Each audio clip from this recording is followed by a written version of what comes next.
அனைவருக்கும் வணக்கம். இந்த பாட்காஸ்ட்டில் டைம் மேனேஜ்மெண்ட் பற்றியும் அதுக்கு போமோடோரோ மெத்தட் அப்படின்றது எப்படி உதவிகரமாக இருக்கும் அப்படின்றத பற்றி தான் பார்க்க போகிறோம். நமக்கு இன்றைக்கி நம்ம வீட்டில் சொசைட்டியில் நேரத்தை மிச்சப்படுத்துறதுக்கான எல்லா டிவைஸும் இருக்குது. கேஸ் ஸ்டவ்லேருந்து இன்டர்நெட் வரைக்கும் ஒவ்வொரு கண்டுபிடிப்பும் நம்மளோட நேரத்தை மிச்சம் பண்ணுறதுக்காகவே கண்டுபிடிக்கப்பட்டது அப்படின்னு கூட சொல்லலாம்.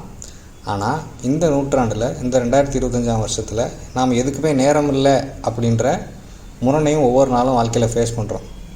அது ஏன் அப்படின்னா நமக்கு எவ்வளோ நேரம் இந்த டிவைஸ்களால் மிச்சமாச்சோ அவ்வளோ நேரத்தையும் அந்த டிவைஸ்லேயே நம்ம வீணடிச்சிடுறோம். இப்போ இந்த சிச்சுவேஷனில் இந்த போமோடோரோ மெத்தட் அப்படின்றத உலகம் ஃபுல்லாக லட்சக்கணக்கான மக்கள் ஃபாலோ பண்ணுறாங்க. அது அவங்களுக்கு தேவையாக இருக்குது. அது அவங்களுக்கு அவங்களோட டைமை பெட்டராக ஹேண்டில் பண்ணுவதற்கு உதவியாக இருக்குது. இந்த மெத்தட் இதை உருவாக்குனவர் யார் அப்படின்னா ஃப்ரான்சிஸ்கோ சிரிலோ அப்படின்ற இத்தாலிய நாட்டை சேர்ந்த ஒருத்தர் தான் அதை உருவாக்கியிருக்காரு. போமோடோரோ அப்படின்னா இத்தாலிய மொழியில் தக்காளின்னு அர்த்தம். இந்த ஃப்ரான்சிஸ்கோ சிரிலோ அப்படின்ற அந்த நபர் 1980s யூனிவர்சிட்டியில் படிச்சுட்டு இருக்கும்போது அசைன்மெண்ட்ஸ், கிளாஸஸ், இது எக்ஸாம்ஸ் இதெல்லாம் டீல் பண்ண முடியாத அளவுக்கு நிறையா இருக்குது அப்படின்ற மாதிரி ஃபீல் பண்ணியிருக்காரு. அவர் படித்தது 1980s. இவ்வளவு டெலிவிஷன், இன்டர்நெட், சோஷியல் மீடியா எதுவுமே கிடையாது. ஆனாலும் அப்பவும் அவருக்கு அந்த டைம்லேயே அவர் நிறையா இருப்பதாக அவர் ஃபீல் பண்ணியிருக்காரு. ஒவ்வொரு நாளும் முழிச்சிருக்கிற நேரத்தில் அன்னைக்கு முடிக்க வேண்டிய வேலையை முடிக்க முடியாத அளவுக்கு வேலைகள் இருப்பதாக அவர் ஃபீல் பண்ணியிருக்காரு. அப்போ இது எப்படி சரி செய்கிறது அப்படின்னு யோசிச்சிருக்காரு. ஒரு நாள் முழிச்சிருக்கணும், ஒரு 16 மணி நேரம் முழிச்சிருக்கோம் அப்படின்னா அந்த 16 மணி நேரத்தில் எப்படி அன்னைக்குரிய வேலைகளை செஞ்சு முடிக்கிறது, இதை இன்றைக்கி செய்ய வேண்டிய வேலையை அடுத்த நாளுக்கு கடத்தி கொண்டு போகாமல், தள்ளி போடாமல் எப்படி செய்கிறது அப்படின்னு சொல்லி யோசிச்சிருக்காரு. அப்படி அதை பற்றி அவர் கான்ஸ்டண்ட்டாக யோசிச்சுட்டு இருக்கும்போது அவர் இருந்த இடத்துல கிச்சனில் தக்காளி ஷேப்பில் இருந்த ஒரு சின்ன கடிகாரத்தை பார்க்குறாரு அவர். அப்போ அந்த சின்ன கடிகாரத்தை எடுத்து 25 நிமிஷம் கழித்து அலாரம் செட் பண்ணி வைக்கிறார். செட் பண்ணி வச்சுட்டு ஃபோக்கஸ்டாக ஒரு வேலையை செய்கிறார். ஒரு புக்கு படிக்கிறதோ, இல்லை ஒரு அசைன்மெண்ட் எழுதுறதோ, இல்லை எக்ஸாம் ப்ரிப்பரேஷன், ஏதோ ஒரு வேலை, ஒரு டாஸ்க் எடுத்துகிட்டு அந்த 25 நிமிஷம் அந்த ஒரு வேலையை தான் செய்வார். அலாரம் அடித்த உடனே ஒரு 5 நிமிஷம் பிரேக், டீ குடிக்கிறதோ, இல்லை வாக்கிங் போகிறதோ, இல்லை வேறு ஏதோ ஒரு வேலை, ஒரு பாத்திரத்தை கழுவி வைக்கிறது, சட்டையை மடித்து வைக்கிறது, பேக்கில் வேணுங்கிறத எடுத்து வைக்கிறது, ஏதோ ஒரு சின்ன ஒரு சேஞ்ச் ஆஃப் டாஸ்க். 5 நிமிஷம் அதை பார்த்துட்டு திரும்ப இந்த செஞ்சிட்டு இருந்த முக்கியமான வேலைக்கு திரும்ப வர்றாரு. அதை 25 நிமிஷம் கழித்து அலாரம் வச்சுறாரு, அந்த வேலையை செய்கிறாரு. இப்படி 4 தடவை ரிப்பீட் பண்ணுறாரு வித் 5 minute பிரேக்ஸ். 4 தடவை ரிப்பீட் பண்ணதுக்கப்புறம் ஒரு பெரிய பிரேக் 15 to 30 minutes அப்படி ஒரு பிரேக் எடுத்துக்கிறார். அப்போ இப்படி இதை தொடர்ந்து செய்யும்போது அவருக்கு அன்னைக்கு முடிக்க வேண்டிய வேலைகள் அன்றைக்கே முடிக்க முடியும் அப்படின்றத கண்டுபிடிக்கிறார். பெண்டிங் இருக்காது, ஒரு ப்ரெஷர் இருக்காது, டைம் மேனேஜ்மெண்ட் சரியாக செய்ய முடியும் அப்படின்றத அவர் கண்டுபிடிக்கிறாரு. அதை தொடர்ந்து செய்கிறாரு. அப்படி செய்யும்போது நேர நிர்வாகம் அப்படின்னா என்ன, நேரத்தை கையாளுறது எப்படி அப்படின்னு சொல்லி தெரிஞ்சிருச்சு அவருக்கு. இன்றைக்கி இந்த 2025 கிட்டத்தட்ட 20 லட்சம் பேருக்கும் மேலாக அந்த போமோடோரோ டெக்னிக் அப்படின்ற மெத்தடை ஃபாலோ பண்ணுவதாக அவரோட புத்தகம் வெளியிட்டிருக்கிற பென்குயின் பதிப்பகத்தார் சொல்கிறாங்க. இதுக்காகவே தனித்துவமான கடிகாரங்கள்லாம் கிடைக்கிது.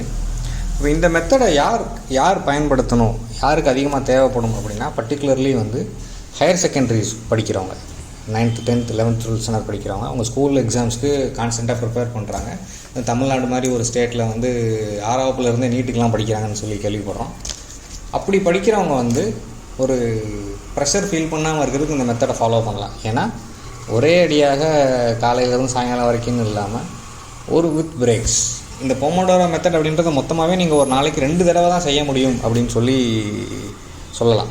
காலையில் எந்திக்கிறீங்கன்னா காலையில் ஒரு 4 டைம், தட் இஸ் 25 நிமிஷமாக 4 முறை, மாலை 25 நிமிஷமாக 4 முறை, அப்படி தான் செய்ய முடியும். அதுக்கு மேலே பண்ண முடியுமா அப்படின்றது தெரியல. அப்போ ஹையர் செகண்டரி படிக்கிறவங்க, காலேஜ் படிக்கிறவங்க, ப்ரொஃபஷனல் கோர்சஸ் படிக்கிறவங்க, இன்ஜினியரிங், மெடிசன், நர்சிங், இந்த மாதிரி ரொம்ப டஃப்பான சப்ஜெக்ட்ஸ் படிக்கிறவங்க, இவங்க இந்த மெத்தடை யூஸ் பண்ணலாம். காலையில் எந்திரிச்சதுலேருந்து ரைட்டாகவே, அது ஒர்க்கிங் டேஸில் அப்படி செய்ய முடியுமான்னு தெரியல, வீக்கெண்ட்ஸில் இல்லை வெக்கேஷன் டைமில், இல்லை எக்ஸாமுக்காகவே ஸ்பெஷலாக படிக்கிறாங்க. இப்போ உதாரணத்துக்கு காம்படிட்டிவ் எக்ஸாம்ஸ் படிக்கிறவங்க அதுக்காகவே படிக்கிறாங்க. அவங்க காலையில் எந்திரிச்ச உடனே இதை ஆரம்பிச்சிடணும். ஒரு நாளோட முதல் பாதிக்குள்ளே அதை வந்து அந்த ஃபஸ்ட்டு ஸ்கெடியூலை முடிச்சிட்டாங்க அப்படின்னா அவங்க ஒரு நல்ல பிரேக் எடுத்துகிட்டு திரும்ப சாயங்காலம் வந்து அதை திரும்ப தொடர முடியும். அப்புறம் வந்து கம்ப்யூட்டர் முன்னாடி உட்காந்து நாளெல்லாம் வேலை பார்க்குறவங்க 25 நிமிஷத்துக்கு ஒருக்க அங்கேருந்து எந்திக்கலாம், அந்த சிஸ்டம் முன்னாடி இருந்து எந்திரிச்சு. ஏன்னா உதாரணத்துக்கு நீங்கள் ப்ரோக்ராமிங் பண்ணுறவங்க பார்த்தீங்கன்னா அப்படியே ஸ்டக் ஆயிடுவாங்க. ஸோ அப்போ எந்திரிச்சு போயிட்டு வேறு ஏதோ ஒரு சின்ன வேலையை செஞ்சுட்டு வந்தாங்க அப்படின்னா அவங்களுக்கு ஒரு புது ஐடியா வரலாம். அங்கேருந்து எந்திரிச்சு நடந்து போயிட்டு வரணும், பர்டிகுலர்லி நடக்கணும். இதை சொல்லும்போது எனக்கு ஸ்டீவ் ஜாப்ஸோட பயோகிராஃபியில் உள்ள ஒரு இன்சிடென்ட் ஞாபகத்துக்கு வருது. ஸ்டீவ் ஜாப்ஸ் வந்து நடந்துகிட்டே தான் இருப்பாராம். whenever he gets time, whenever he wants to think, whenever he wants to speak with someone, அவர் அவங்கள கூப்பிட்டுக்கிட்டு நடந்து அவங்க ஆஃபீஸோட கேம்பஸை சுற்றி நடந்து வருவார். நடந்து வரும்போது தான் அவருக்கு டிசைன் பற்றின நிறைய ஐடியாக்கள் உருவாகும் அப்படின்லாம் சொல்லியிருக்காரு. அப்போ இந்த 5 நிமிஷம் பிரேக்கில் நீங்கள் தொடர்ந்து நடக்கலாம், இல்லை இசை கேட்கலாம், இல்லை வேறு ஏதோ ஒரு சின்ன வேலை செய்யலாம். எப்படின்னாலும் அது உங்களுக்கு பிடித்ததாக செய்யலாம். இப்போ இதுக்கப்புறம் இந்த ஸ்டூடெண்ட்ஸ், எம்ப்ளாயீஸ், கம்ப்யூட்டர் முன்னாடி உட்காந்து தொடர்ந்து வேலை பார்க்குறவங்க, இன்றைக்கி வந்து சிட்டிங் இஸ் த நியூ ஸ்மோக்கிங்னு சொல்கிறாங்க. நீங்கள் தொடர்ந்து நாம் நாளெல்லாம் சின்ன வயசுலேருந்தே எல்கேஜி போனதுலேருந்தே நாளெல்லாம் உட்காந்தே தான் இருக்கும், உட்காந்தே தான் படிக்கிறோம், உட்காந்தே செய்கிற வேலை தான். இன்றைக்கி எல்லாமே நாலெட்ஜ் ஒர்க்கு தான். யாரும் வந்து ஃபிசிக்கல் லேபர் அப்படின்றது வந்து இன்றைக்கி ரொம்ப ரொம்ப குறைவான ஆட்கள் தான் அதில் ஈடுபடுறாங்க. எல்லாத்துக்குமே மிஷின் வந்துருச்சு, எல்லாமே மெக்கனைஸ்ட் ஆயிடுச்சு. எல்லாமே நாலெட்ஜ் ஒர்க்குன்னு போகும்போது அவங்க அதை ஈஸியாக வந்து எக்ஸாஸ்ட் ஆகிடுறாங்க. உட்காந்தே இருப்பதனாலே நம்ம எக்ஸாஸ்ட் ஆகிடும் வாய்ப்பு இருக்குது. அப்போ இந்த 25 நிமிஷத்துக்கு ஒருக்க ஒரு சின்ன பிரேக் அப்படின்றது இன்றைக்கி மிக அவசியமாக எல்லாருக்கும் தேவைப்படுதுன்னே சொல்லலாம். அப்புறம் சோஷியல் மீடியா, வீடியோ கேம்ஸ் இதெல்லாம் விளையாண்டு அடிக்ட் ஆகிடுறாங்க. கொஞ்சம் பேர், நிறைய பேர் அடிக்ட் ஆகிட்டாங்கன்னு சொல்லலாம். அவங்க அதிலிருந்து எஸ்கேப் ஆகணும் அப்படின்னா இந்த மெத்தடை ஃபாலோ பண்ணலாம். அவங்க நாளின் முதல் பாதியில் காலையில் எழுந்திரிச்சிலேருந்து 12 மணி வரைக்கும் அந்த சோஷியல் மீடியாவோ இல்லை வீடியோ கேம் பக்கமோ போகக்கூடாது அப்படின்னு அவங்க முடிவெடுக்கணும்.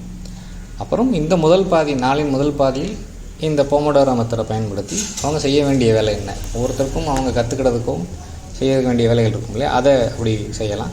அப்படி செய்யும்போது அவங்களோட அடிக்ஷன்லேருந்தும் வெளியில் வர்றதுக்கான வாய்ப்பு உண்டு. நிச்சயம் வெளியில் வந்துடுவாங்க.